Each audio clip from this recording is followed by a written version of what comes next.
So once again, Poznani speaking. Hello. We are starting the second day of LC26 IPSA conference. And today we have a special day because this is Human Rights Day. So we have excellent sessions and special plenary sessions with keynote speakers. However, 73 years ago, the United Nations General Ensemble adopted the Universal Declaration of Human Rights. And maybe what is important, I think that what Eleanor Roosevelt said in those times, where after all the universal human rights begin in small places close to home, so close and so small that they cannot be seen on any map of the world. Unless this right have meaning there, they have little meaning anywhere. Without concerted citizens' actions to uphold them close to home, we shall look in vain for progress in the larger world. So I hope that it will be good idea for today discussion. Now we are starting the fifth session, Key Human Rights During COVID-19 Pandemic, Impact of COVID-19 on Some Aspect of Human Rights. We have 6 speakers, excellent speakers, excellent chair, Professor Alexander Sungurov, and excellent discuss Roman Becker from Nicholas Copernicus University in Torun. Thank you very much, and may I ask for Alexander to lead this session, to chair this session. So if I will be helpful, of course, I'm ready to join every moment. Okay, Alexander.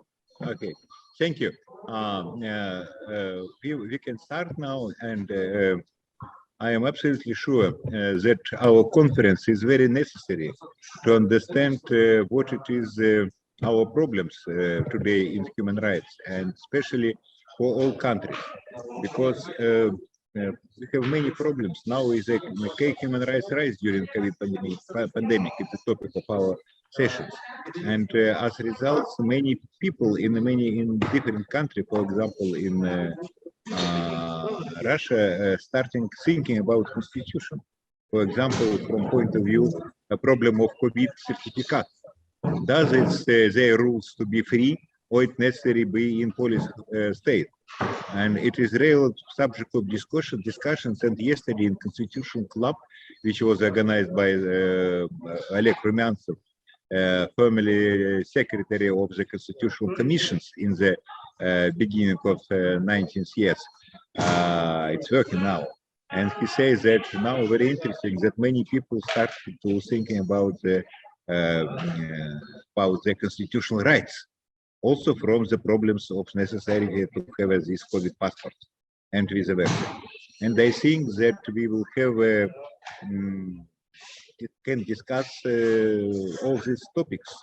We have a brilliant participants. I am very glad to give the floor to Oscar Perez de Fuente, who is chair of our EPSA committee, who was an absolutely brilliant secretary of our committee, and I hope that by his ruling we will have a more successful than before of our activity of our RC26. It is very necessary. Oscar, dear Oscar, please, floor is yours. Hey, hello. I am going to share a presentation. Just a minute. Okay. Okay, thank you, Alexander, for your kind presentation. For me, it's a pleasure to give this speech in this workshop, in this conference. Yes, okay, the topic of this conference is how the years 2020 and 2021 have changed the world. Okay, my speech is going to focus on the issue of how accountability, how corruption have changed during these 2 years. And I am going to analyze different topics on corruption and accountability, especially on accountability. And I am going to connect with certain situations that have been, especially in Spain, that has been occurred during these past 2 years in order to face this pandemic. Okay, the first concept is legal responsibility and political responsibility. The distinction between legal responsibility and political responsibility. You are legal responsible when you commit an offense, and the punishment is imprisonment, fine, or disqualification for public office on active or passive suffrage. This means that you are acting against the legal system. However, political responsibility is based on criteria of political opportunity, and it means that you are not suitable for the position that you are holding. And the sanction is the resignation or dismissal. This means that the person who nominates you considers that you are not the suitable person for having this position. Okay, it's not the same legal responsibility than political responsibility. Legal responsibility affects offenses. Political responsibility is a broad concept, and sometimes there is no legal responsibility, but there is political responsibility. And accountability is a way to make to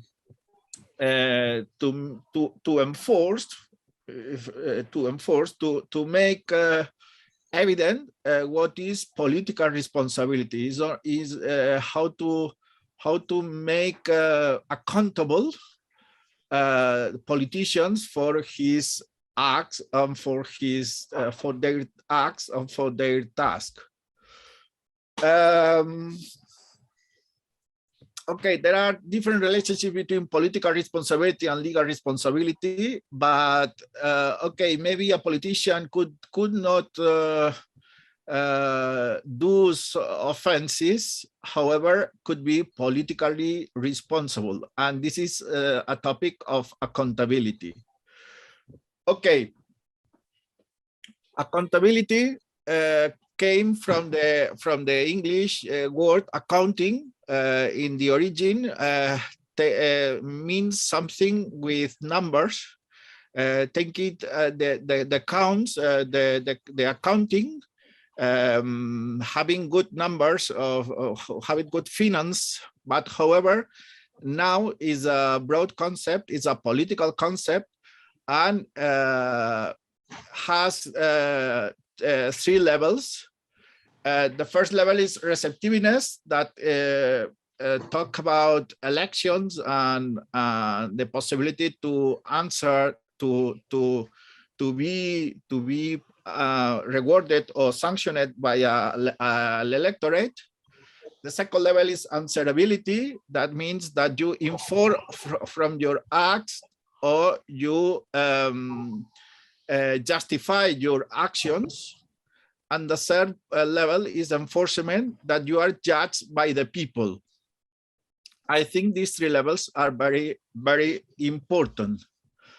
For example, this receptiveness, this first level, it means that should be some periodic and pluralistic elections. And in these elections, the governors should be, the politicians should be rewarded or should be punished. And okay, about the second level, answerability, this is something that happened during the pandemic. During the pandemic, this level means that you have to explain your actions as a politician and justify your actions as a politician. What happened in the pandemic is that there is no explanation of the politicians. There was explanation of the technicians, of the civil servant. That was a civil servant of the Ministry of Health. Every day in the television, make a press conference and explain it, what are the news about the pandemic.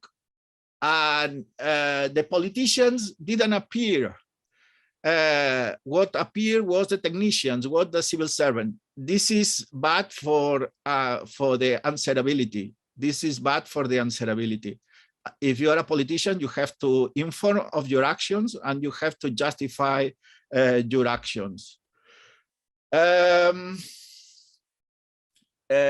this is something important. Okay, the main idea, the main situation in Spain was that during the pandemic, during the tough days of the pandemic, it was declared a state of alarm.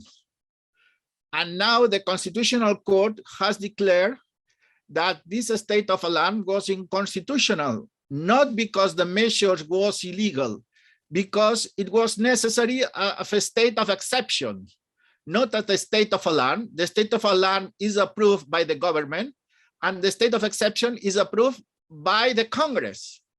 It's needed the approval of the Congress to restrict the rights of the people, or the fundamental rights of the citizens. That's the argumentation of the Constitutional Court. Then one of the supposits that are established in the state of alarm is health crisis, just as epidemics and serious contamination situations. And in the state of exception is more political, when public order is affected or essential public services or the functioning of democratic institutions, and requires the authorization for the Congress of Deputies. Okay, the ruling says that in these exceptional situations, you cannot suspend the rights with the state of alarm, because this is approved by the government. It's like a decree. It's needed at a state of exception that it's approved by the Congress. It's a question of accountability. It's a question of protection of the citizens. According to this ruling, the state of alarm is for natural and technological issues, and political and social issues are regulated by the state of exception. This is linked with something that we are going to see later, that is the horizontal accountability. Horizontal accountability is the control of a body by another body. The government should be controlled by the parliament. Okay, the enforcement means that the politicians, the officials should be punished or should be rewarded by their actions. Usually by elections, but also in different ways. Someone who could be punished, politically punished, and the final sanction in some cases is the resignation. For example, in Spain, it has been an election in the Community of Madrid.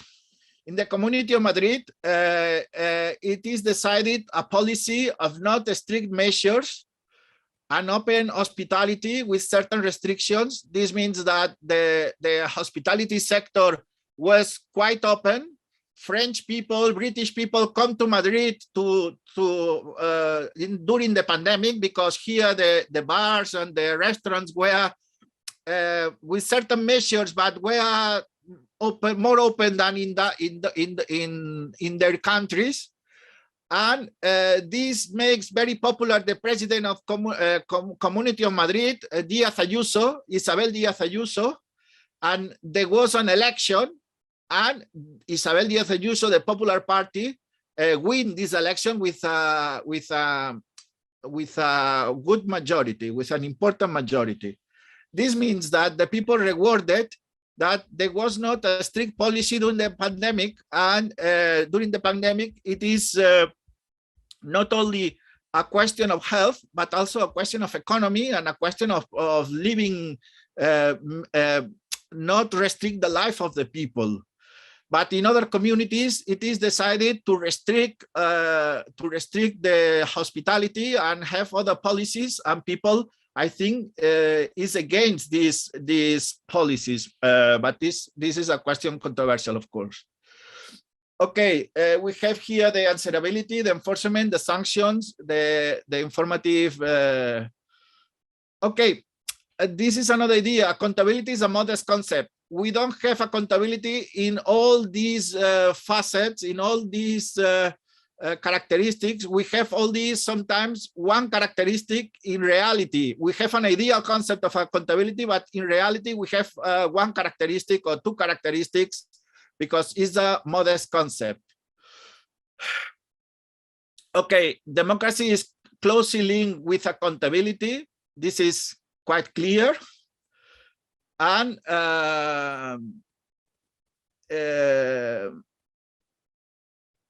well, there was a commentary here that during the pandemic, in the beginning, some people says that in Asia, they deal better with the pandemic because they don't have democracies. And in the European democracies, they have more problems because they have more guarantees. I am against this idea. I think accountability is good and democracy is a good mechanism to fight against the pandemic. It's not a question of efficacy, or it's not good this idea that autocratic systems are better to fight against the pandemic. This is a bad idea.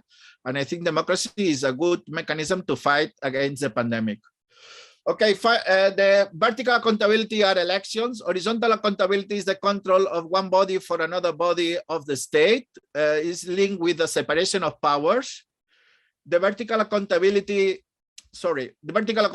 is based generally with elections, be accountable to the electors.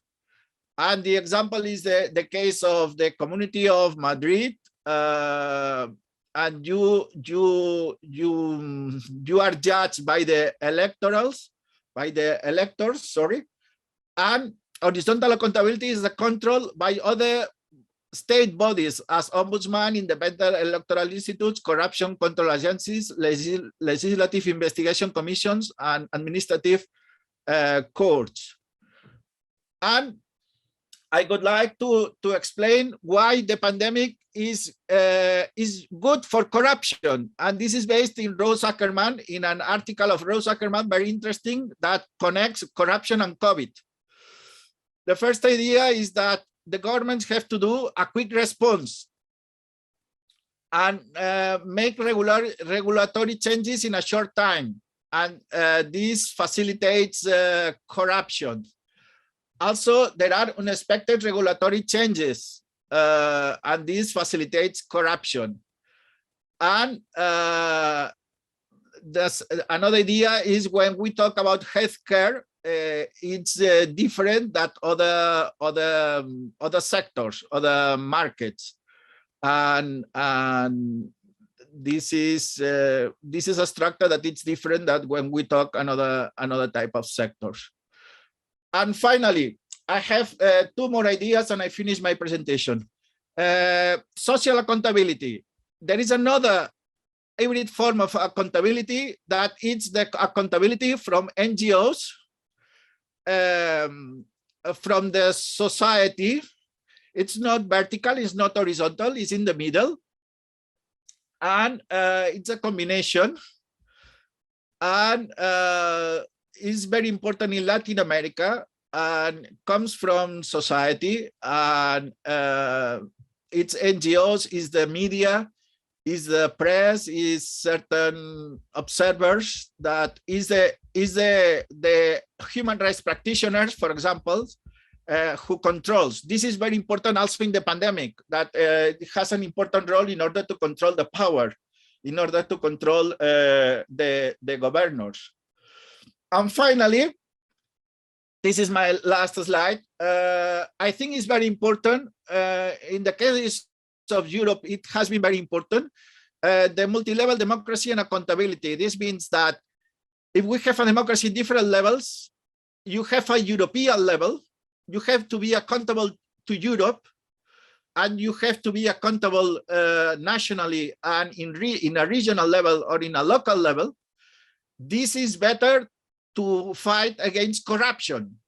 If you have a multi-level accountability system, it's difficult, it's more difficult is easy to fight against corruption or facilitates to fight against corruption if you are controlled by different powers. And I think multi-level democracy is good for accountability and for corruption. Thank you very much. And I am pleased to be in this workshop. Sorry, okay. Thank you very much, Oscar. My proposal is to have a questions to all participants, all speakers. It would be better, more equal situation to everybody. And also, I don't say about reglement. To my mind, 15 minutes. Maybe in case of Oscar, it was some later, but it's possible for the first. But after this, 50 minutes for presentation, and after this, we'll discuss questions and discussions. Okay. Please, Tatiana, floor is yours. Tatiana Barandova, associate professor of the Russian Academy of the State Service, and formerly before a member of the Center of Strategy, and also one of our very, very interesting researchers. Please, Tatiana.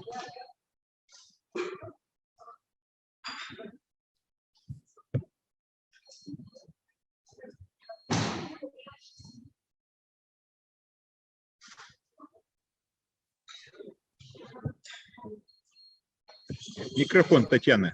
Switch on microphone.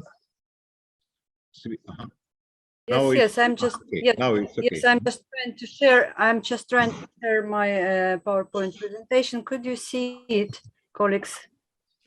Because I have some kind of technical and internet traffic problems. Could you see the presentation? Yes, we see presentation. It's okay. Tatiana, it's okay. You can start. Okay. Thank you very much. Okay, thank you. Thank you very much for inviting me to also to have some kind of reflections about the situation with most of all with labor, of course, but in generally, I think in generally migrants' rights. In so to say, I'm calling it forced digitalization contexts of COVID-19 lockdown period in Russia. It's the title of my presentation, and I will try to fix time for 15 minutes of my speech. But of course, the issue and the field in general dealing with rights and migration and rights and interconnections of different kind of violation of this group rights are so huge. So I will try, maybe I will skip 1 or 2 slides here because I was preparing for a little bit longer presentation, but at least in general, I would like to say that I am going to talk most of all from a position of biopolitical theoretical approach here, mixed with or interconnected with the social, mostly with social rights, of course, but taking into consideration the complexity and multiple violations in general for these special social groups. And I will just come a little bit before the conclusion of my presentation today. Also, I would like just to announce a little bit in beforehand that actually I am already came to conclusion that it is really becoming much more difficult and maybe even somehow nearly to impossible to separate migrations rights from the general violation of general rights of the whole population of each country, because in contemporary world migrants are there, and especially when Alexander, could you please switch on your switch off your sounds? Just okay. We'll try to catch thought back. I just wanted to say also that especially for such kind of multicultural, multinational population like we have in Russian Federation, we always should remember that we also have different kind of migration flows. First of all, we are here. We also can consider not only external migration, as it's mostly probably in the case of traditionally or classically considered as a major migrant group, but also we have a very huge flows of internal migration and circulation of both labor forces, and not only all kind of migration flows we have during the century already. Several waves of migration were reshaped the landscape of population of Russia. And of course, when I'm dealing with the issues of labor, focusing on the labor rights of migration, including external and internal, and also a different type of migration, which is also fixed here on this slide. At least we can consider, so to say, high qualification and low qualification migrants groups. And of course, when we are talking about high qualification, most of all, we are considering business and not only, but also including culture and educational fields. And these two fields are, at least at the moment, are, so to say, suffering from introduced restrictions quite a lot. Maybe educational is not already so strongly, but cultural, due to specifics of its public character of this kind of job, this kind of business in general, this kind of field of labor market and working forces. It's really under the at least for me, it's, this group is under this strong attention, and I think you all understand why. So I will not go with the concrete offers. I will just place here just two words in connection, which is called kind of digital camp, and I think that majority of existing here on this session understand what kind of offers, theoretical offers, I mean, are standing behind this theoretical concepts development. I'm still trying to develop my theoretical framework, conceptualize the research of also before we enter in more deeply, not with just with pilotage, but with more deeply to the data, to the empirical data and the empirical field in general. So, but by now I'm just mostly decided to concentrate on this kind of digital camp and observation of this influence and possibility to use this kind of conceptualization for the field I'm working with. And due to I'm also working with mostly with kind of visual with media quite a lot, and with official human rights protective discourse, which is produced by the ombuds institutions in Russian regions and in Russia in general. We have different kind of ombuds institution, also specialized on the business rights and on the children rights.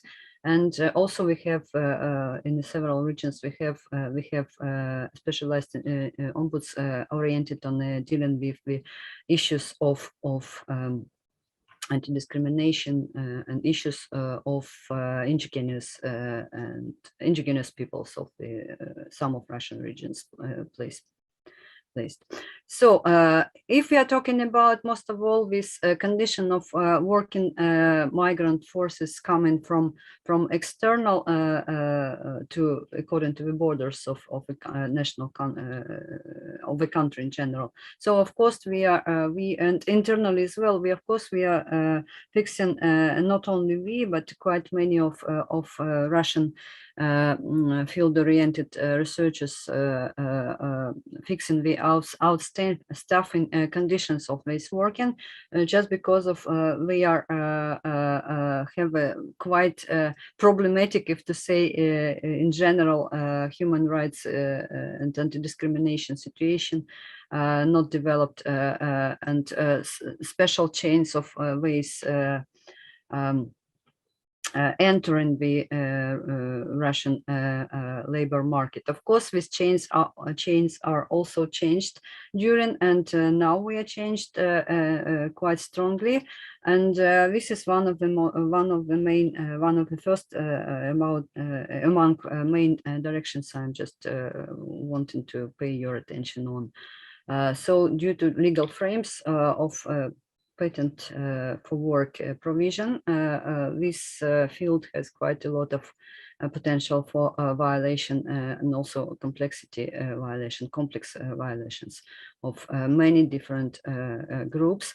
And if we are migrating groups, if we are also involving the intersectional frames for analysis, we also will find that this multiple discrimination will be based not only on the, so to say, status or legal status or illegal status of migrant, it's him or herself, but also on the qualification. Of course, it's already mentioned, but also on the age, on gender, sex, etc., etc. So here it's for development of theoretical frames. It's this point, to my mind, is one of the most important for problematization. So, okay, I already mentioned some kind of my data segments. First of all, I'm dealing with official media discourses, and I can say that actually following in the pilot version of my research, I can say that it is actually both.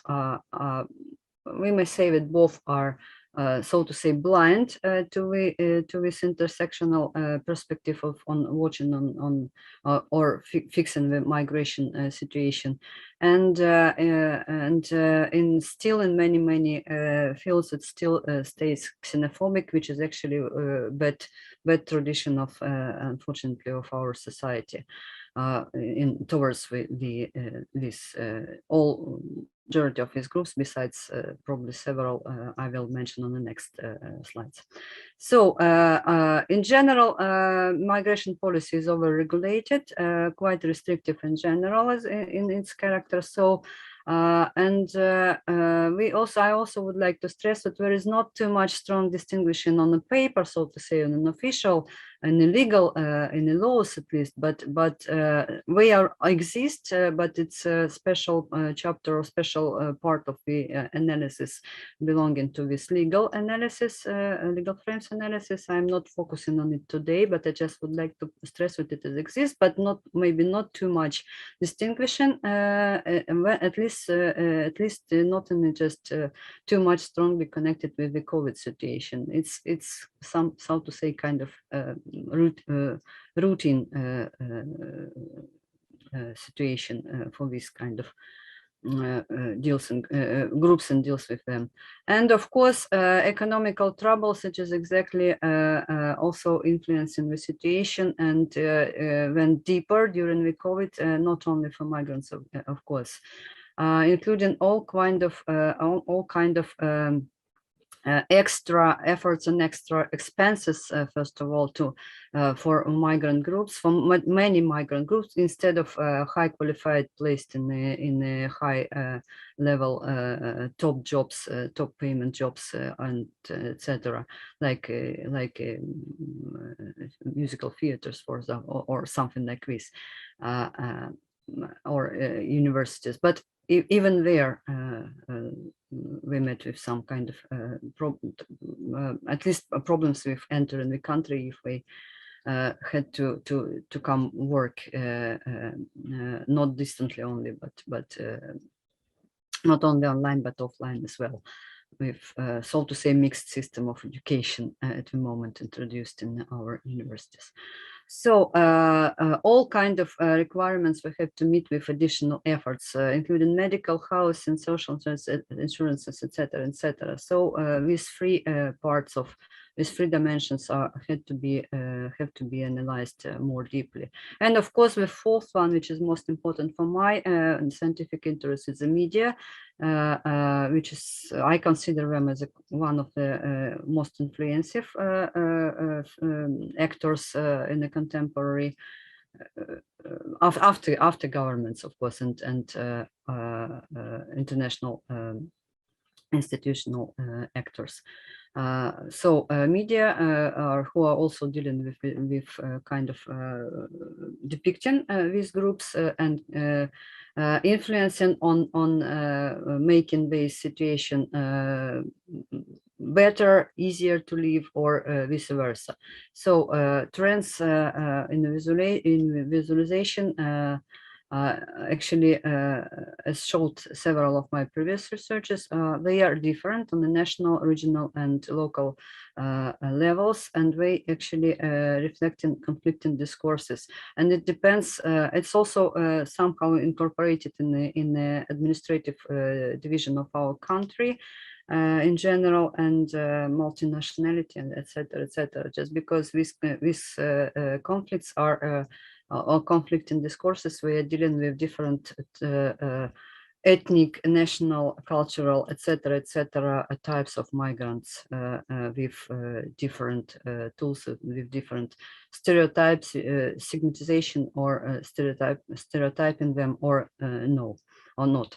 So we have quite a mosaic picture here as well, and I will skip two slides. I see that I have already have to come to my conclusions. Just started, but I will skip these two slides because I hope that we will manage to publish our ideas and our reports, developing them into more full articles later on. So I'll just comment to several slides which are, those are actually showing more in more details, but still not so detailed as I would like to have, but showing the main problems I found, main problems of migrants, but here it's more or less in general, but some peculiarities are also exist, as I mentioned. So of course the main was economical surviving, and I already mentioned it. So in all economic sectors, or almost, besides probably ICT, and some banking system, etc. So in all economic sectors, including culture industries, with high qualified, especially with this, as I mentioned, this COVID lockdown situation was bringing, so to say, huge damage for many. Especially if we are talking about not state-based and funded cultural industries, but about some kind of public or independent or non-governmental, etc. We have different forms of these kind of institutions. So in the first way, the president's order for from April 18 to 2020 was actually focusing on these issues, and it allows to stay in the country for a longer period for those migrants who already were captured here during the starting or beginning of or announcing the lockdown globally, or if not globally, but at least in Russia. It's happened in March 2020. Of course, second position was connected, if we are talking about economical surviving, also was connected with a kind of general currency was going down, and I mean ruble, and it also was bringing some trouble. So I will not focus on it now.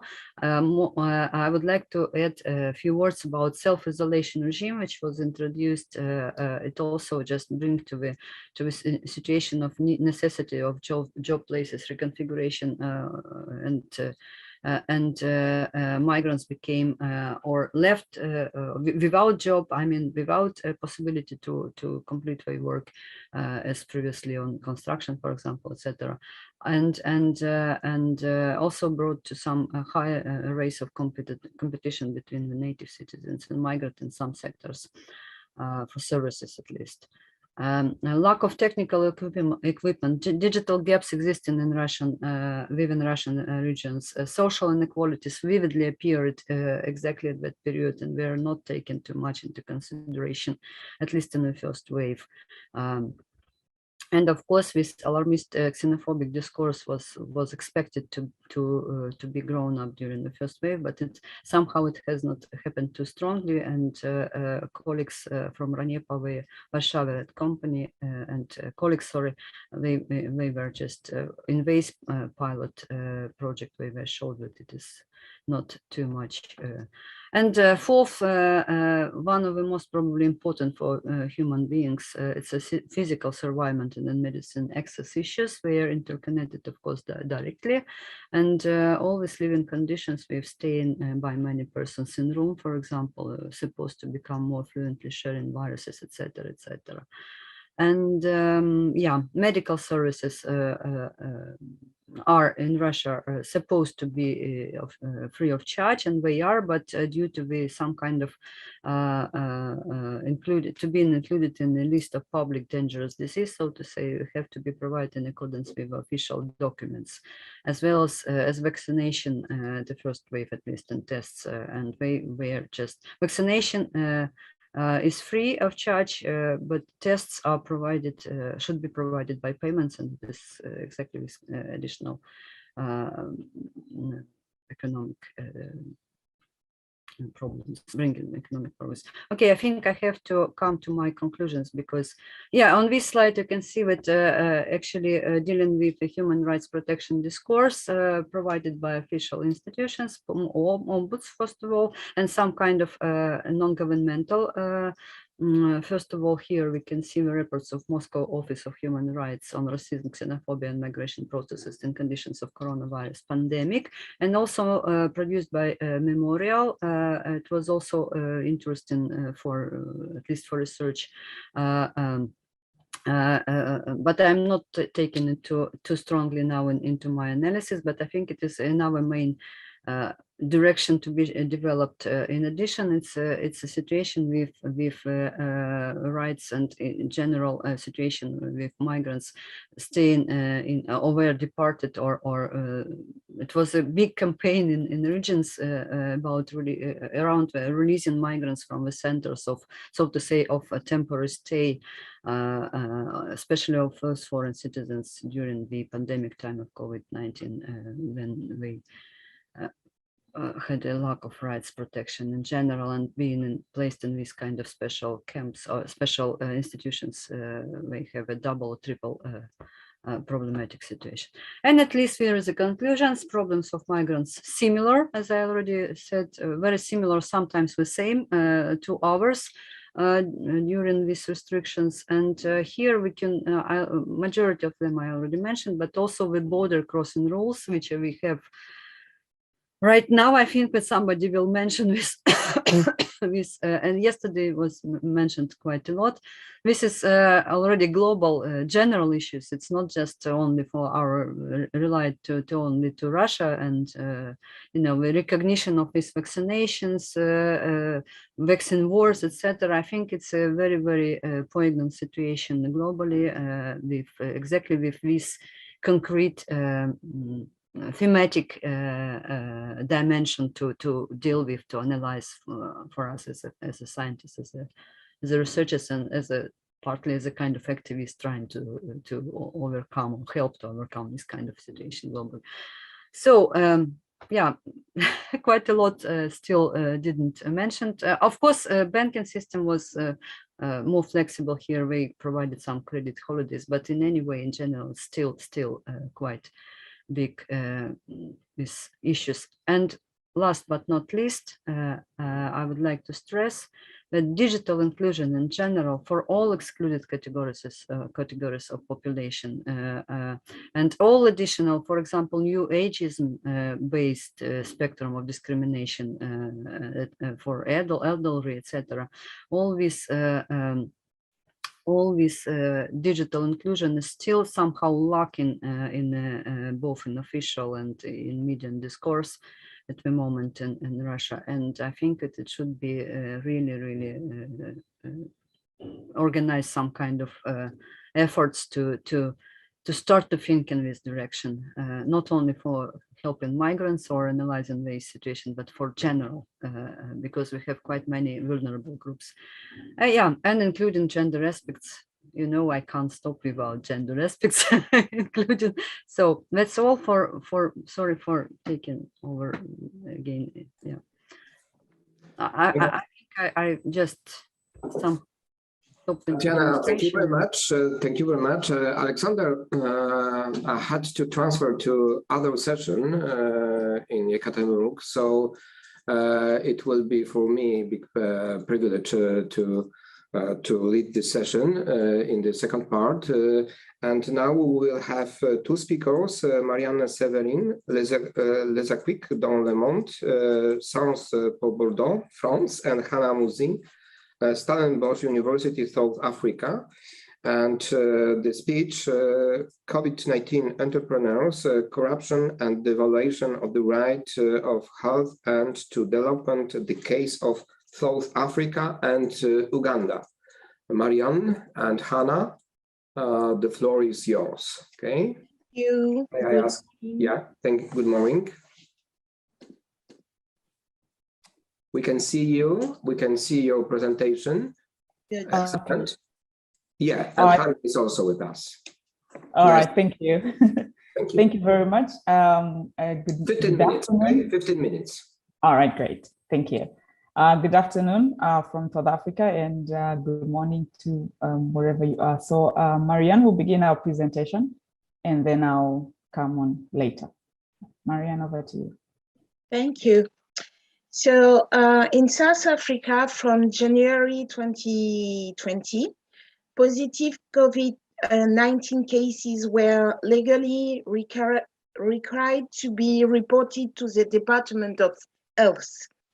From the 15th of March of this year, so 2020, COVID-19 was declared a national disaster in accordance with the Disaster Management Act, suspended certain constitutional rights and implemented emergency measures. In the 18th of March 2020, travel ban, lands and seaports were closed. South Africans who had visited the risk countries since mid-February were to be subjected to further testing. South Africa closed 12 of the 17 border posts, and at the local level, school and higher education institutions were now closed, and religions and posting, gatherings, council, or even banned. So in Uganda, the first case of COVID-19 was in March 2020.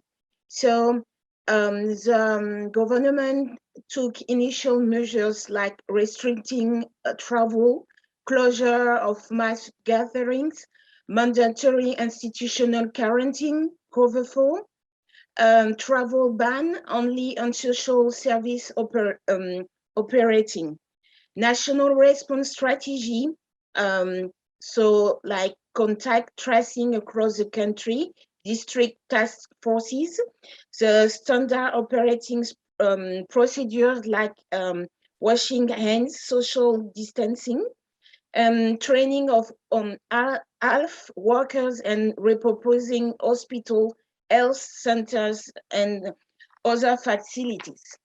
Right to development. So I'm going to give you the definition of what is the right of right to development in Africa. So the right to development composite of plurality of rights from civil and political rights to social economic rights. So this right to development was recognized in the UN Declaration on the Right to Development in 1986 and in the Article 20 of the African Charter. So Uganda was the first to ratify the right to development in 1986, and South Africa in 1996, so after the end of the apartheid. So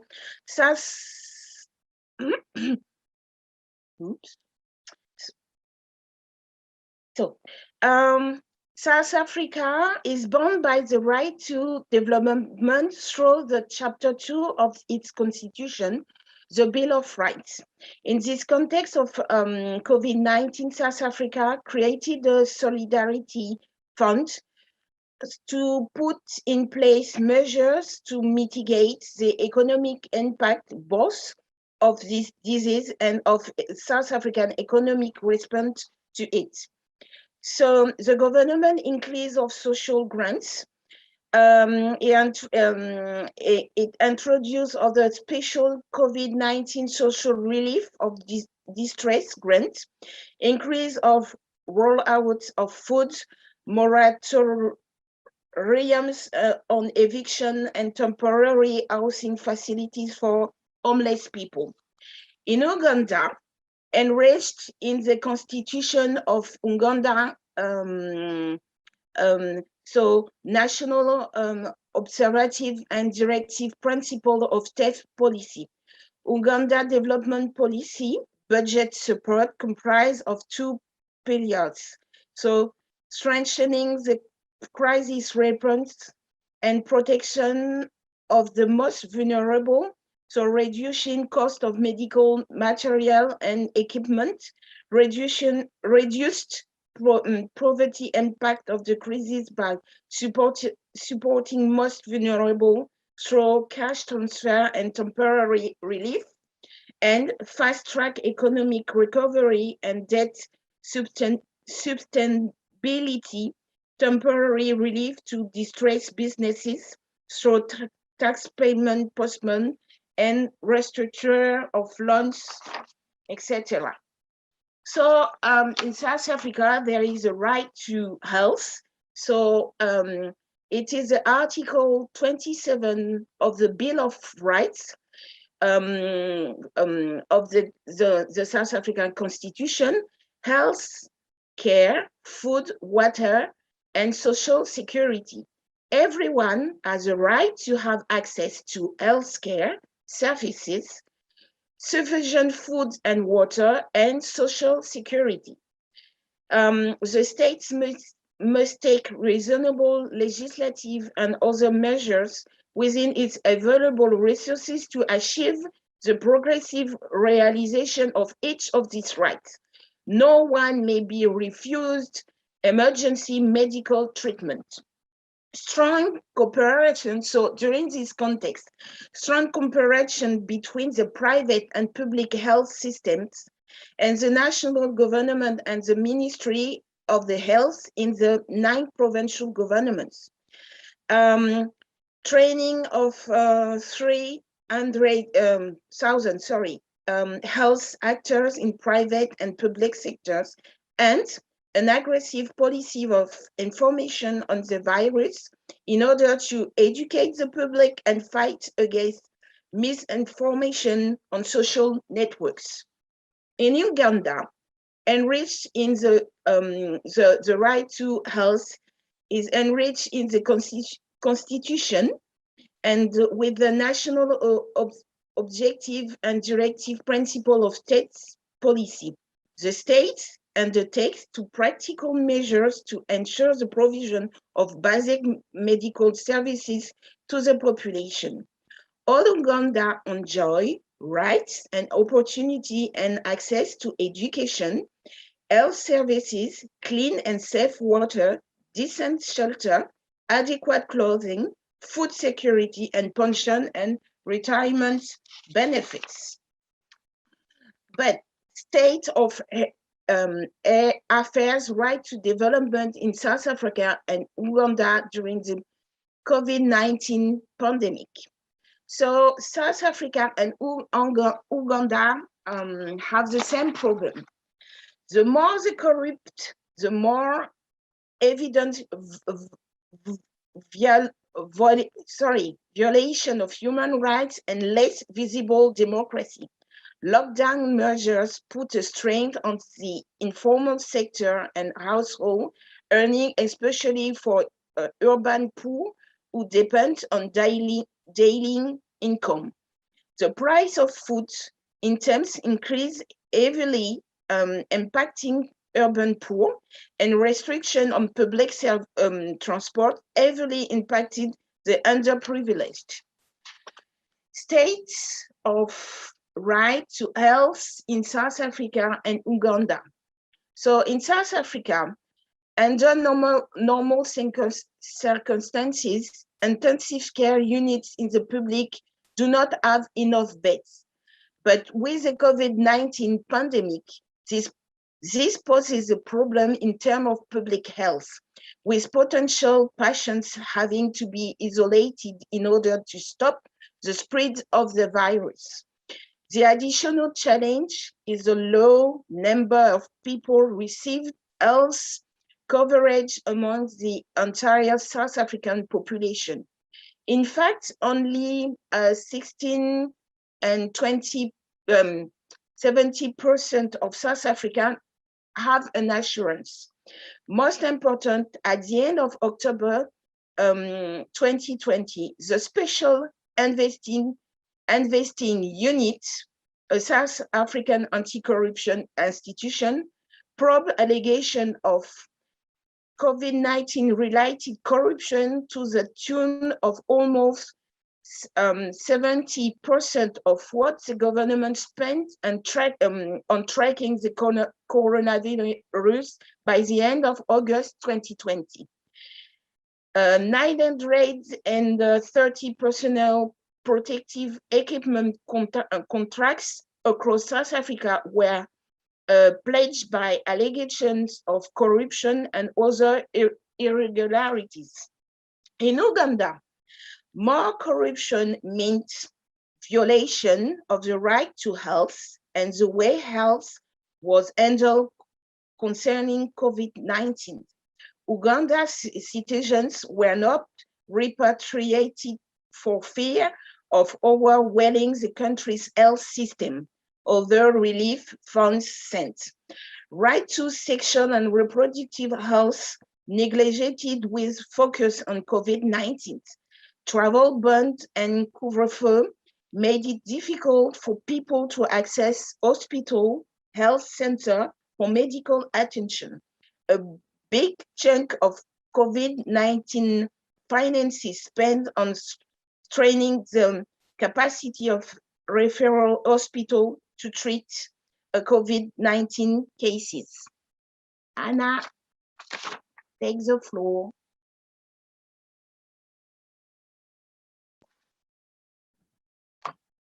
Thank you very much, Marianne, for your presentation. So I have just about 4 minutes to go. So what we're trying to show with our presentation is that during the COVID-19 pandemic, we had what we are calling a new phenomenon of COVID entrepreneurs. And these are people who chose to benefit from COVID-19 funds or from the pandemic at the expense of the people. Now, and as Marianne has shown before in the how the violation of the rights to development and the violation of the rights to health.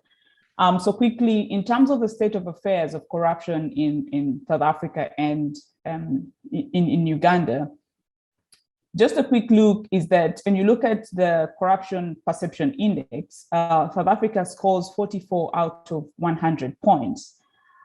Which makes it slightly better than Uganda, which scores 27 out of 100. However, according to the Afrobarometer,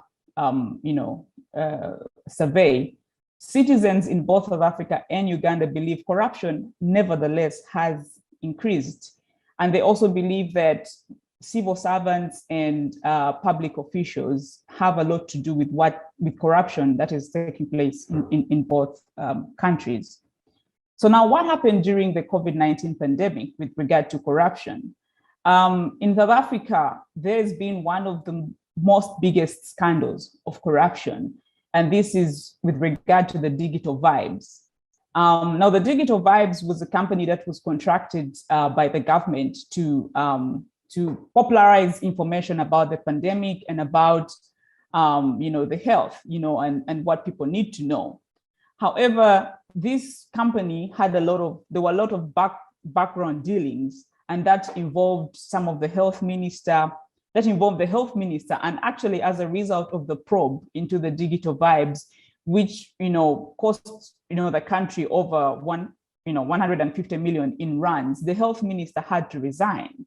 Now, of course, I think everywhere they say where there's smoke, there's always fire, and further investigation shows that actually the minister, part of his members of his close family, were involved in this scandal. And these were all funds that were supposed to be used for the health of the general population. But the question now is, where did they go? And now when you look at Uganda, it's pretty much almost the same thing.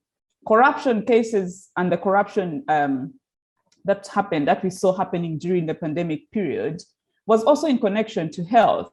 So we had huge chunks of money that were set aside for medical equipment. For example, in terms of Uganda shillings, 1.3 billion in approximation, disappearing or being embezzled, or in situations where medical equipment was supposed to be delivered, half of it was delivered, or it was only delivered to hospitals in the central region, for example, in Kampala, which is the capital, whereas all other hospitals in upcountry areas did not receive the aid.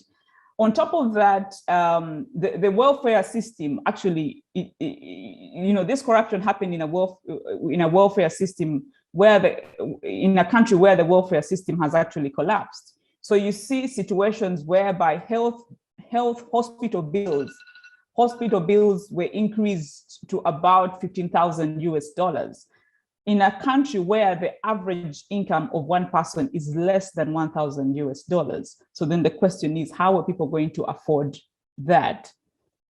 And all this was being done by public officials. Recently, we had I think the world celebrated the International Anti-Corruption Day on December 19th. And the president in Uganda said this to the Inspector General of Government. Now, the Inspector General of Government is one of those organizations that has been has given mandate by the country to fight against corruption. And one of the proposals by the Inspector General of Government was to do a lifestyle audit on all public servants and officials. But this is what the president said, and I'd like to quote him. He said, "Be careful with lifestyle audits. Uganda is still lucky because the thieves who steal government money are investing it in Uganda through building 5-star hotels. With lifestyle audits, the thieves will now start taking the money abroad, and there'll be no evidence, which will be a loss for everyone."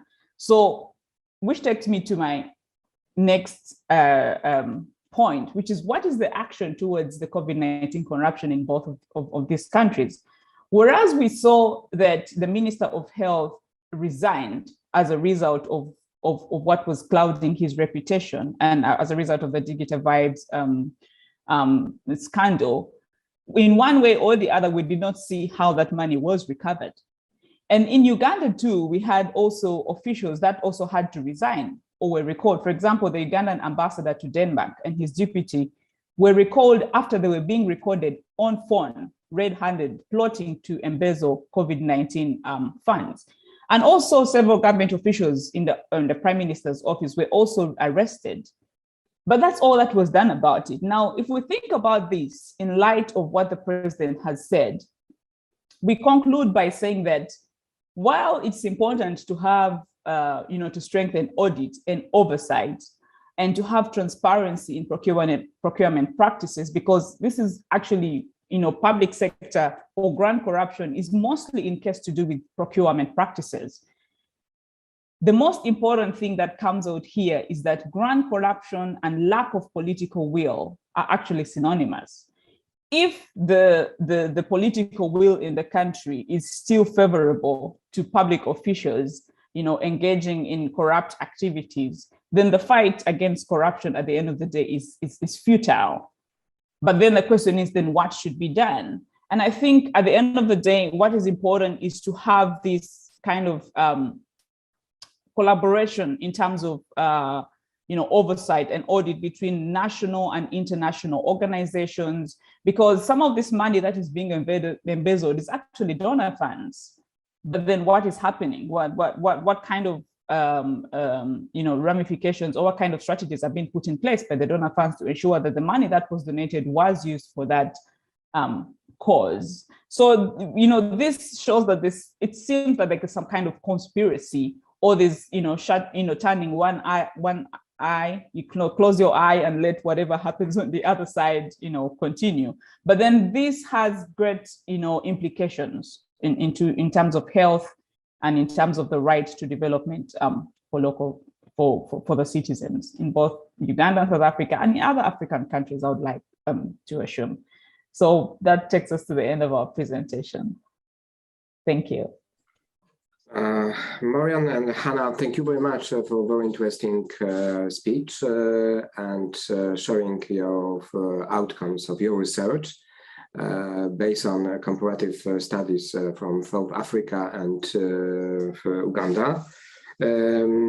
So now let's jump to Spain, to National University of Distance Education, and Ruben Tamboleo Garcia. Ruben, you are with us. Yeah, I can see you. Hello. And the presentation will be about constitution making and social response for political and human rights under COVID-19 scenario, the Spanish case. Ruben. Thank you so much. I'm 15 going... minutes, please, okay? Yeah, even less if I can. No. Everything is okay. Okay, I'm sharing. I think I'm sharing now. Okay, we can see. Okay.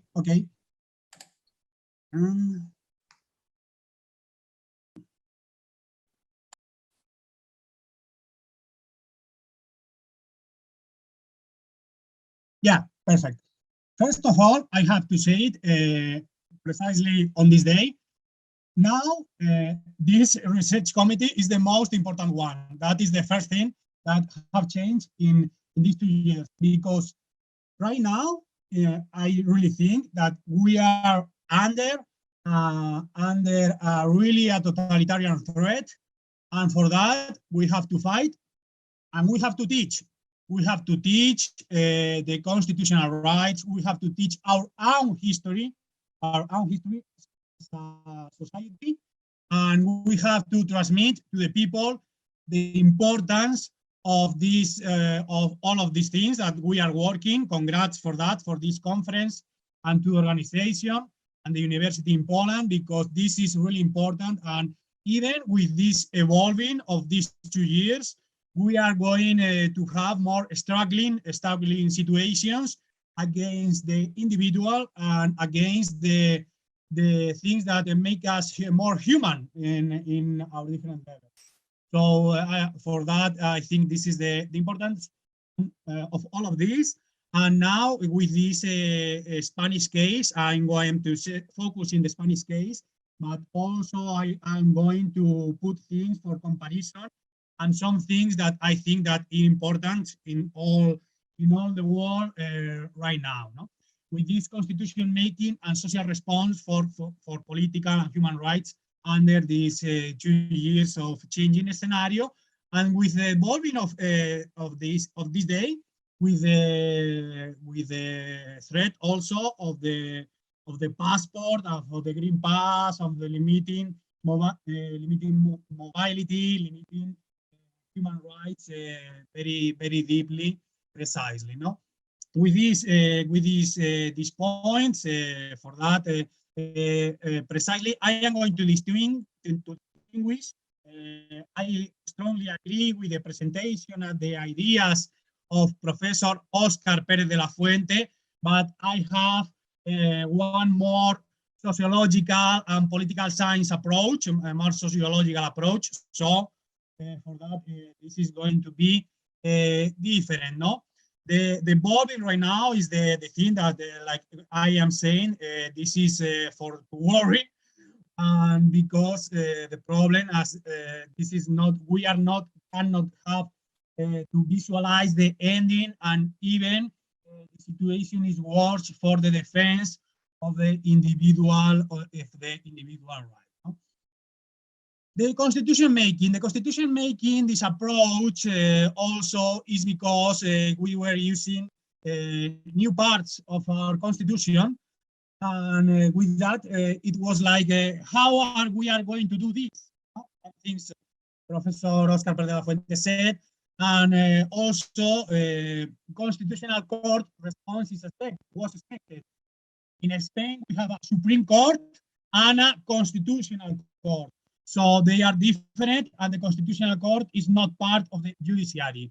So for parts of the Constitution, the interpretation of the Constitutional Court is needed, but they cannot act by themselves. For example, one of the situations needed for they can act is you need 50 deputies in the lower chamber, or they can make a sentence and a statement of this. With this new part, the new sentence considered new procedure to follow. So there is a certain need of these sentences, even when they cannot act. So with that, and with that sentences, and with the new procedure, that is the part of the this new constitutional making. Well, with that, we have two very, that we can distinguish very clear two states of alarm, like Professor said previously, but we can distinguish also a characterization very different in the two, because in the both, because the situation also were changing. From some parts of the country, we were not expecting that this one going to be so long. So in the first one, we had a very centralized state of alarm, cutting the state of autonomies, the regional level, and with a very severe confinement. You know? One of the most severe lockdowns in the world, but with the French part, like you could walk with the dog, but you cannot, for example, walk by yourself for sport and for health. That was one of the problems, and with every 15 days under approval in the lower chamber of the Congress, the deputies chamber, and every 15 days with changes. The Easter week was the most restricted one. This was one of the example with the new police state, talking to you if you are going, because nobody knows how many miles you can walk with your dog, for example, no? And this is also important because was in the social response. The social response was weak and was very individual. This bag was the bag most expensive in the second market, most expensive, because with this bag, some people were buying it and going to the street like fake people. No? So the people wasn't fighting in a common, in a associated level, but they were saying, okay, I'm going to do by myself some of the part of the society, and for that was small. You know? With that, we were in the summer of 2020, and in October we have a first and a half state of alarm only for Madrid, because they were saying that Madrid was the threat for the health. One of the common messages, the threat for the health, but with not good justifications in the numbers or in the data. Just like this is like a token card. This is one whatever even against the human rights and or even against the constitutional rights. No, and with that we jump to the second state of alarm. In this case, the characterization was a very decentralized state of alarm with benefits for Basque Country and Catalonia, and even with a deeper into the limitation of fundamental rights and constitutional rights. Approved for 6 months. This was bad because in the Constitution they were saying that the state of alarm was not for this situation, and you have to go under the revision of the parliament, the lower chamber, by the most days have to be 15. So this was a discussion because like the lower chamber were approving, they were extending for 6 months. No, and also we can see how the political response was changing too, because they was evolving from the first with a very broader support to the last one approval, and the longest one with a lower approval of the lower chamber. So with that also a little social response was growing up. No? The Constitutional Court sentenced 3 court sentence, the Constitutional Court sentence, only because one political party with 50 deputies were complaining, putting to the sentence with the minimum of 50 deputies. Very hard response with 3 sentences against, but not any punishment. It was for free because the Constitutional Court has not the capability of put a punishment. No.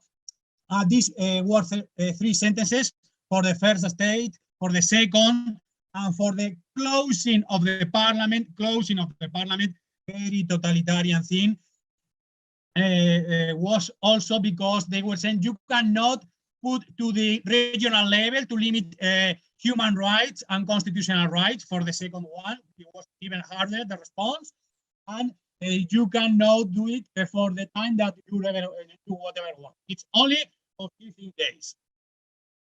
And with that also we had regional judges response, very different, even changes the regional 17 autonomous communities and contested in the Supreme Court, but we party and one small part of the civil society too.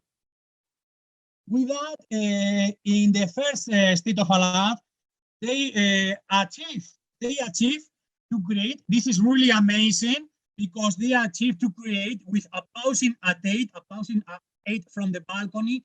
They were achieving to create an atmosphere of like they were winning a war. So everybody, the most of the people, not everybody, but the most of the people are compliant with the situation, and even applauding at 8, even with this very severe lockdown, one of the most severe in the world. No, so this was a celebration in the balcony at 8. Only a few medics, a few doctors, like this 4 in Association of Medics for the Truth, they were responding against the situation and against the limitations of human rights and even the limitations of the health rights. And with that, one of the sociological explanation is the media, because the media were anonymously, always with anonymously message of the importance and of the health threat. So for that, the media were very important, and with this limited social response against, and even with this compliant, this very forwarding response of the people. So the media has a very important piece of the part of this threat to the human rights and the political participation of political things. No, because for example, they were saying this was a very important social media actor, Schrödinger cat in YouTube. They were saying the masks are for nothing. They are not useless at all. They were joking with the people that were maybe they can help. And with this woman supported by the national government also and the national media. But after this, and with this raising proofs like this, they were 2 weeks later, they were putting mandatory masking even in the. So this is another example of this, and the importance of the censorship on the social media, the importance of the censorship on the social media, and the fact checkers. The fact checkers are under the support and the money of some pharmaceuticals and some of the very powerful people in the world, and they are just fact checking whatever they want and always that are going always in the direction of this totalitarian part and this totalitarian threat. Also, the government, they were doing very a lot of publicity, advertising with the vaccination. This was the sign of the government in Spain, and they were putting like a vaccination as an example of the social responsibility. But even with official data, of Spain, now we have data of almost 2,000 people died of the vaccination. 2,000 people, and this official data of the Ministry of Health of Spain. And now, I know that I have surpassed the 50 minutes, but I'll be finishing in 3. So, and now with this now threat, the threat of the passport for everything, not only to the mobility inside the European Union, also for go to the cafeteria or the gym in some part of Spain, in some part, because in some regions they are putting on, and in some regions not. They are fighting against this, and this is even another threat because the Constitutional Court said that the regional court has not the constitutional power to limit the human rights and the human constitutional rights. So this is another threat. No? So now for finalizing with the conclusions, in the human rights, the health is not only not to put C in for COVID or whatever else. If a sum of variables like work, relations, economy, the development of the child, and feeding, sport, all of these things that they were limited on the first lockdown.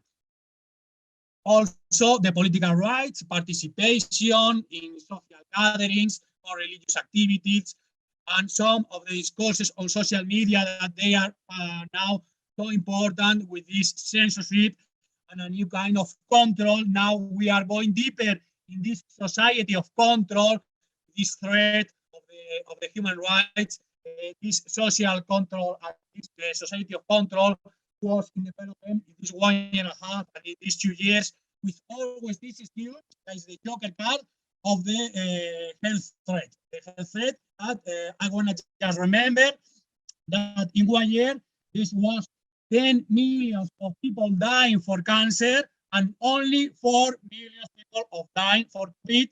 In cancer, very young people dying, and with COVID, with the people very elderly and in very bad condition. No? And there was this impress of the class, of the political class, with this morning, there was a very impressed of this political class feeling very comfortable, just forbidding things and limiting human rights and constitutional rights. Also, there has been a strong response from the judges against this 6 months ago. But now, international pressure is so strong they are putting more pressure even in the judges that with that they are taking this new, more restricted position for supporting the Green Pass in some regions, not now in the national level. With very different also with some countries in the first place, like France or Italy, they were in the first place going in this green passport, and our judges were against. But this pressure, social pressure, is changing the things nowadays in this precision moment. And they were talking, and with they are putting even more obligatory, mandatory vaccination, even with in the United States positioning against this thing, but they are with this social pressure achieving this. No, so this is the last part. This is an evolving case right now. In the European level, we can compare, we can do this comparison, but in Spanish case, there is some particularity. My question and for the discussion is how and where is gonna end this, because with more compliance and with lower incidents, they are now more restrictions and less human rights. Thank you so much, and thank you so much to the organization and all the fellows for all of you. Thank you. Ruben, if I may, of course, thank you very much for your speech. So we visited during this panel Spain, South Africa, Uganda, and now next Russia, of course, I'm sorry. And next step, it will be a very, very big step, because next speaker, Samantha Lopez, is from Hawaii and Philippines also. Samantha, can you hear us? Can you see us? Okay, where are you now, in fact? I'm actually in the Philippines right now. I'm okay. Okay. Thank you very much. And your speech will be on necropolitics and checkpoints, and interrogation into the death wards and death-making practices on the pandemic response of the Philippines. Okay, Samantha, the floor is yours, okay? Right, if I may share my screen for the presentation. All right. Sure. Okay, can you guys see my presentation now? Yeah, we can see it. Okay, allow me to start now so we can end this on time. So my presentation is on necropolitics and checkpoints and interrogation into the death worlds and death-making practices of the pandemic response of the Philippines.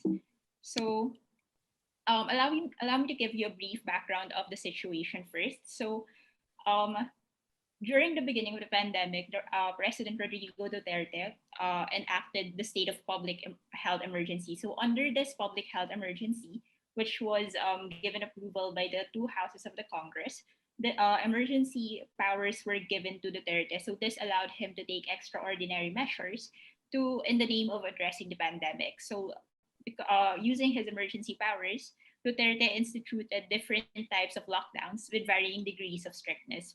But it's important to note that at the beginning, this lockdown was a total and hard lockdown. So no one was allowed to go out and no one was really allowed to go from one place to another. And this was implemented with the quarantine control points, or known as the checkpoints. So these were established along city boundaries, along areas with COVID outbreaks, and within our barangays and street level. So barangays, this is the smallest geopolitical unit in the Philippines. So allow me to talk about the spatio-temporal landscape of the checkpoints. So when I talk about the spatio-temporal landscape, I wanted to place focus on the disturbance of space and the disturbance of time. So when I talk about the disturbance of space, I was talking about the spatial fragmentation and discontinuity of space. So when checkpoints, these are physical structures, and depending on where you are, this can be like as simple as crude as, say, a string of rope along two poles, or it can be like a tall boot like configuration. So these are physical structures. So these serve to reinforce existing boundaries, so along city boundaries, say along barangay boundaries. But it's also important to note that this also marks the creation of new boundaries, so boundaries that were not there before. So places that you can just jump from one place to another without boundaries, or boundaries that's without boundaries. Now checkpoints are there now to kind of stall the movement. And aside from that, there's also the disruption of time, because checkpoints are often instituted along with curfews. And aside from that, because there are checkpoints, there are shifts in the daily lives of citizens to accommodate the checkpoints. So say for instance, I would now have to change the time that I have to go to work, to have to leave for work, in order to avoid violating the curfew, or in order to accommodate the delays that I would undoubtedly face with the checkpoints. But it's also important to point out that the control over the time and space is arrogated to the state, who is the one that instituted the checkpoints in the first place. Now, I wanted to talk about the checkpoint system as a necropolitical device. So using Necropolitics by Achille Mbembe, who is a critical race theorist, he offshoots from Foucault's biopolitics. So for him, biopolitics does not take into account the contemporary ways of subjugating life to the power of death. So under necropolitics, weapons are deployed in the interest of maximum destruction of persons and the creation of death worlds. Now for Mbembe, death worlds are these spaces outside the realm of livability, and people who are living in the death worlds are faced with the perpetual state of precarity. Now, as mentioned, Achille Mbembe took necropolitics to talk about more on racial relations, but I wanted to take his perspective on how the state imposes death upon its citizens and apply that in the checkpoint system. So death worlds and death making practices. So allow me to illustrate how the checkpoint system works as a necropolitical device by looking into the death making practices. So one of these death making practices can be manifested in the excess of force at the checkpoints. So by this, I mean that when you go into the checkpoints, the first thing that you will see are the checkpoint officers. Now, these checkpoint officers, often from the military, these are, as soon as you see them, you can see their guns, their nightsticks, and they are donned in protective gears. And it's important to note that these are military men who are controlling the movement of civilians. And then it's also, since the beginning of the pandemic, thousands of arrests have been recorded that have been implemented without warrant. So the data that I have was back in September 2020. So this was by the Joint Task Force on COVID Shield, so which is the task force for the COVID response in the Philippines. So according to their data, 100,000 arrests have already been made, and this was back in September 2020. So this was a figure from last year, and it would have undoubtedly perhaps even doubled by now. And aside from that, mistreatment and abuse of those attempting checkpoint passage have also been recorded. So some examples of this include people being locked in dog cages, and there was also the case of 2 kids who were locked in coffins and paraded around the barangay. And surprisingly, the reason why we found out about the children being locked up in coffins and paraded around the city, the barangay, was because the official himself who caught the kids posted a video of it on Facebook.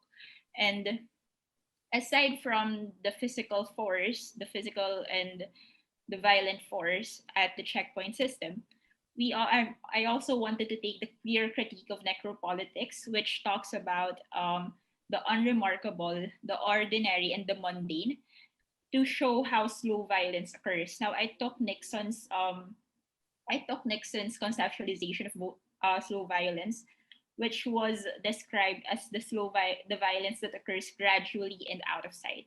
So unlike the excess of force at the checkpoints, wherein you can already see the threat of violence and force at the checkpoints, here slow violence is that occurs gradually and out of sight.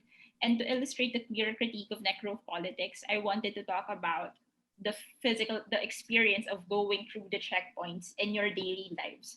So this is, as I mentioned earlier, the checkpoint system is an exemplification of the disturbance of space and time. Now, this disturbance is experienced differently by different groups of people. So this is what we call the differentiated vulnerabilities. some people are more vulnerable to others when passing through the checkpoint system.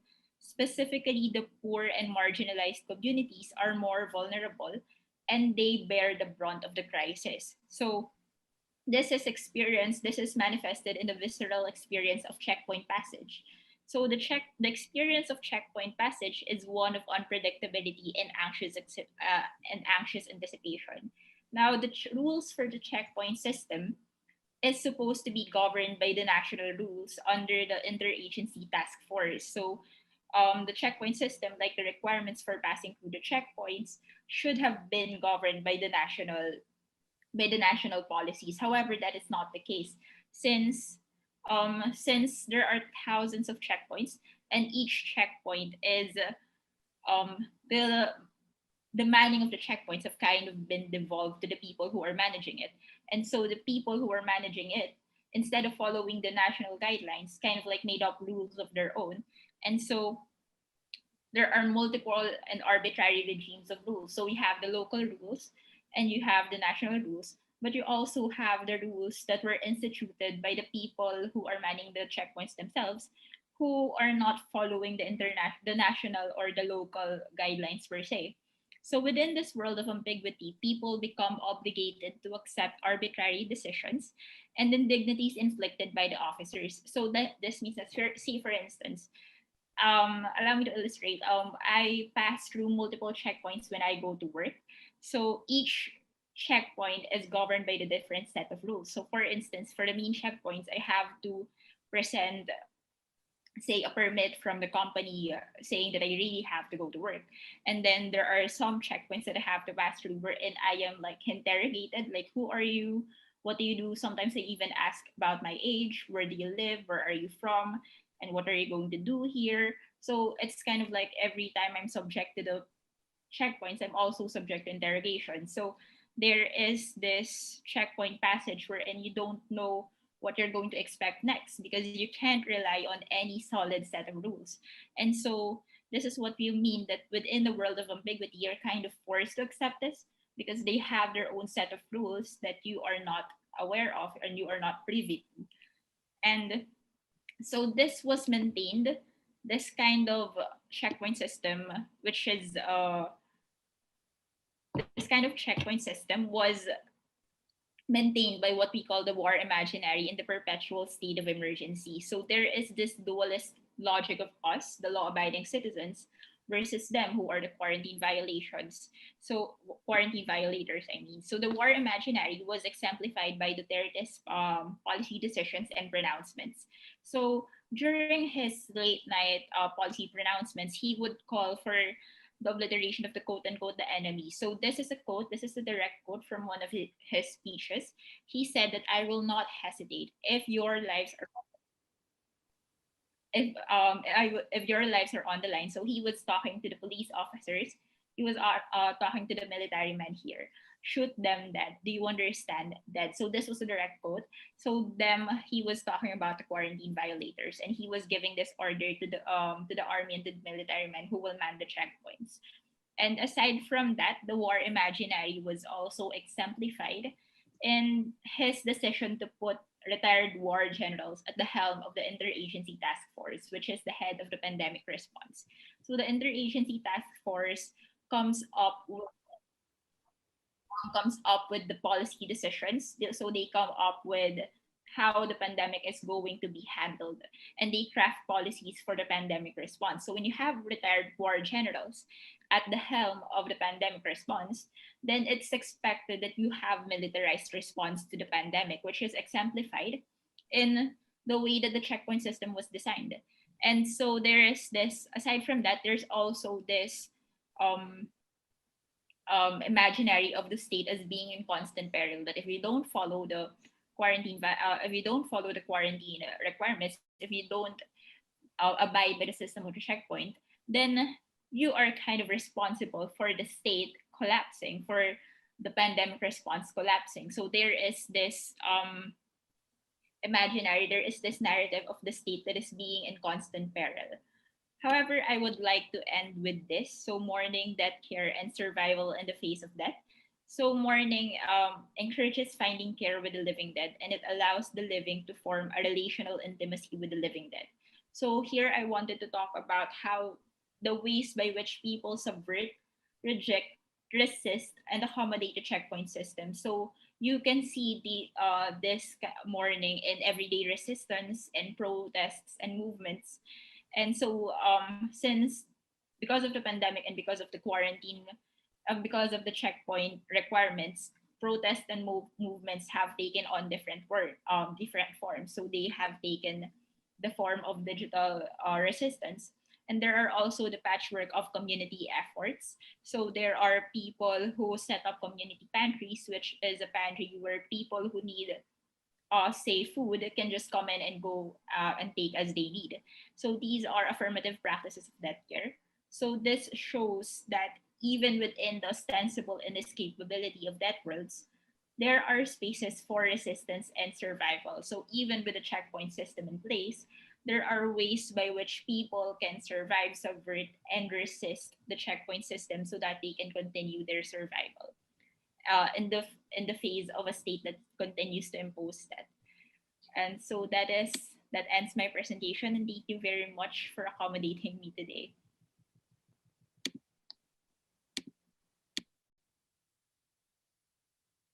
Okay, Samantha, thank you very much for interesting speech. And now, may I ask Roman for comments, questions, suggestions? Roman, please. Thank you very much for so excellent papers. I am amazing about all papers, and I have few questions. First one to Oscar and Ruben. What do you think about level of democracy in contemporary Spain in time of COVID pandemic? It is my first question. The second one is for Tatiana. You spoke about migrants in Russia. Which is proportion between gray and black zone in migrants in contemporary Russia? I have another question about Marianne and Hannah about reasons, causes of differences between corruption in South Africa and in Uganda. The paper about necropolitics is shaking my soul. It is very amazing paper from anthropologist point of view. It is untypical for political or legal sciences.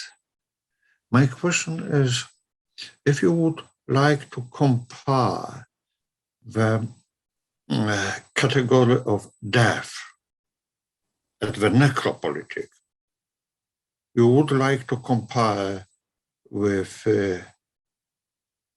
soul, with evaporation, enemy, or you create another comparison? Once again, the beautiful, on very high level papers, I am amazing that I have occasion to hear so good papers. Thank you very much. I suppose Oscar would like to answer. Yes, thank you. Thank you. Thank you for the question. Very interesting. About the level of democracy, well, this is a question quite interesting in Spain. Has been very controversial, the level of democracy. Okay, some people say that in the democracy index, Spain is well situated, better than other consolidated democracies, or Spain is a full democracy in this democracy index. As you know, politically now the government is composed by a left-wing coalition, and is supported by the independentists and the nationalists. And it's interesting because this left-wing coalition, all these decisions that we have commented, the other speaker, the other Spanish speaker and me, these decisions came from this left-wing coalition, and now the Constitutional Court, that usually is considered as conservative, has said that, for example, things that are considered that a question of horizontal accountability, or that the government has not been accountable during the pandemic. For example, this question that we have commented, the state of alarm and the state of exception should be a state of exception instead of a state of alarm, because if there is a restriction of fundamental rights, or the other ruling that have mentioned my colleague, that the parliament has not to be closed under the pandemic because only there is a state of alarm, and the parliament should work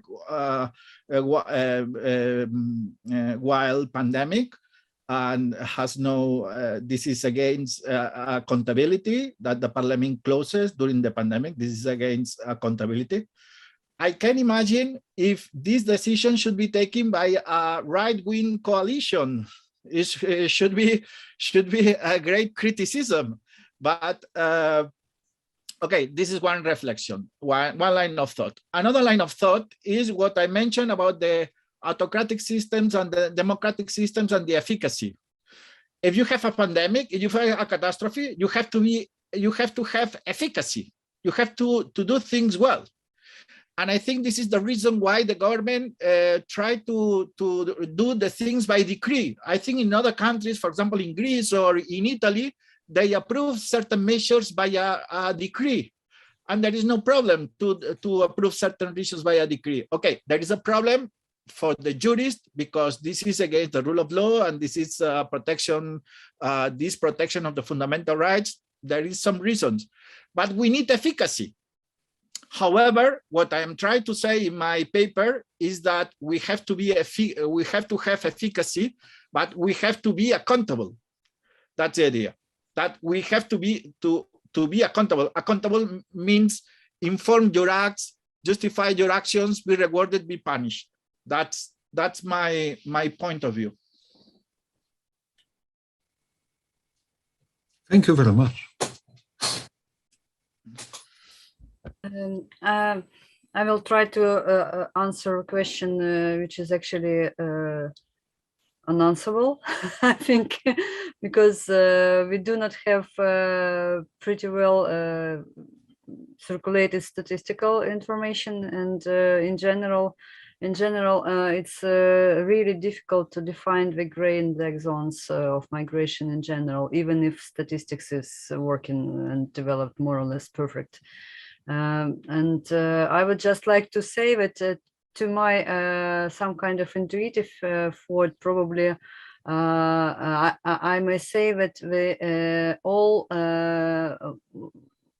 all spectrum of, so to say, both between gray and black zones of different intensity of this color are still in Russia, instead of those who were working officially I mean, before the pandemic situation, because you know that it is quite sensitive issues, and of course when we are coming to this kind of more or less close to criminological discourses issues, of course we will find an exactly extra additional and much more poignant problematics of these hidden zones of migration.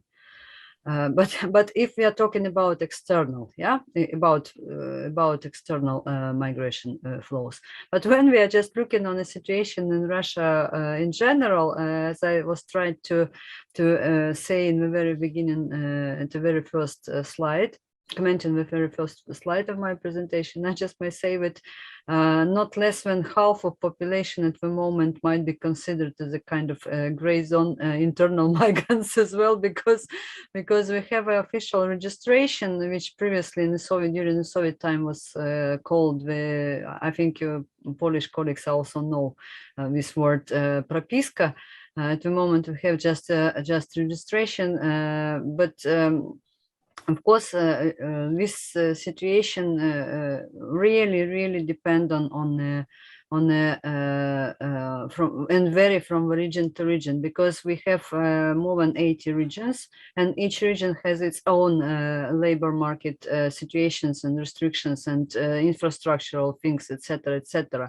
And majority of regions, instead of probably Moscow, St. Petersburg, and some and few or more big million population of cities, or over 1 million population cities, are still are more or less okay in economically issues. I mean, I think you understand what I'm talking about, because inequalities between regions is also in the economic field is really huge.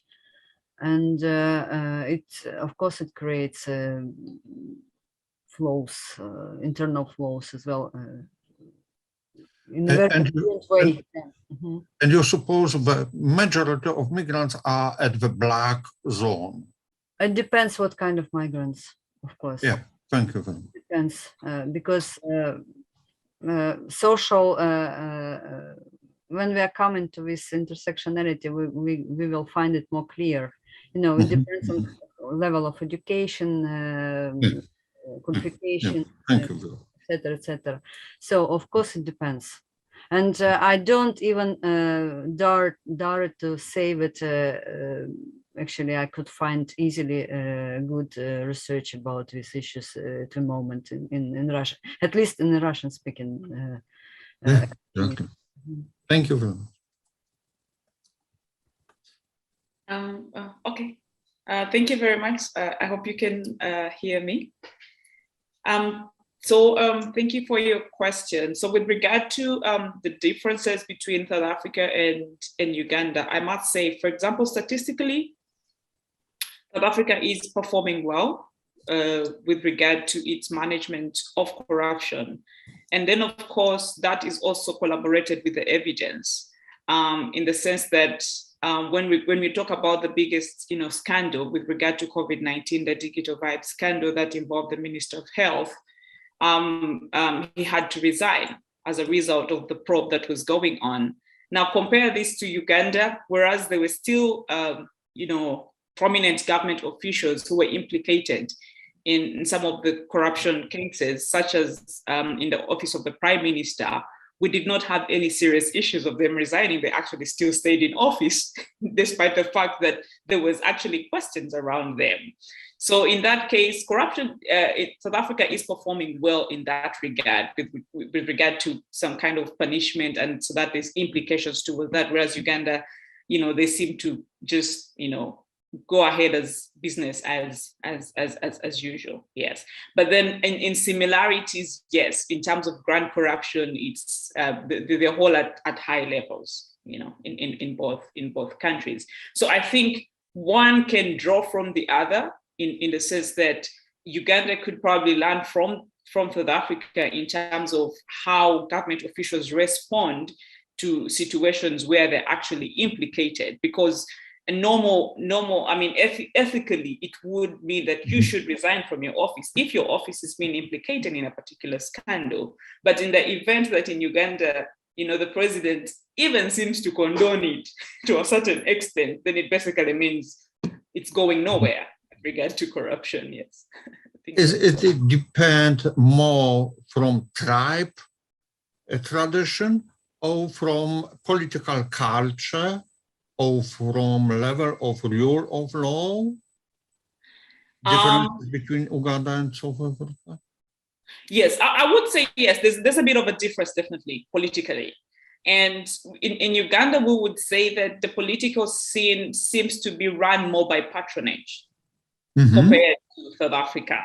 And when you're looking at a political environment that is run more by patronage, then that means people seem to pay allegiance more to their godfather, quote unquote, than to the people they actually represent. So that means the implications and the ramifications of someone's action are not as gross compared to where the society is more democratic, as we would see in the case of South Africa. So yes, the political situation has an implication, and the traditions and the culture has an implication. I would like to add something. South Africa is quite particular because it's not the political landscape, it's the ruling party, the African National Congress, which is considered as a neo-patrimonial, party. When you have now a very a problem with corruption, and I'm afraid that we talk about this big scandal, but before that, there was another big scandal, the state capture scandal in South Africa. So this is why when we heard about this new scandal, the minister had to resign, because before a lot of officials were involved in this state capture scandal, and during I should say maybe less than 10 years, nothing happened. So now with the new President Cyril Ramaphosa, they have to do something to show to the citizens that the African National Congress try to fight against corruption. Is not a question of institution, is not a question of that the president didn't talk about corruption in January 2020. It's I should say it's a problem of ethic, of morality. I was really surprised to notice after less than 1 year to this other big scandal, corruption, especially in the context of pandemic like we have. Thank you very much. I suppose Ruben would like to say about the level of democracy in Spain. Yeah, I just want to thank you, your nice comments. And also I have to say that I really like this kind of index, like freedom of the house.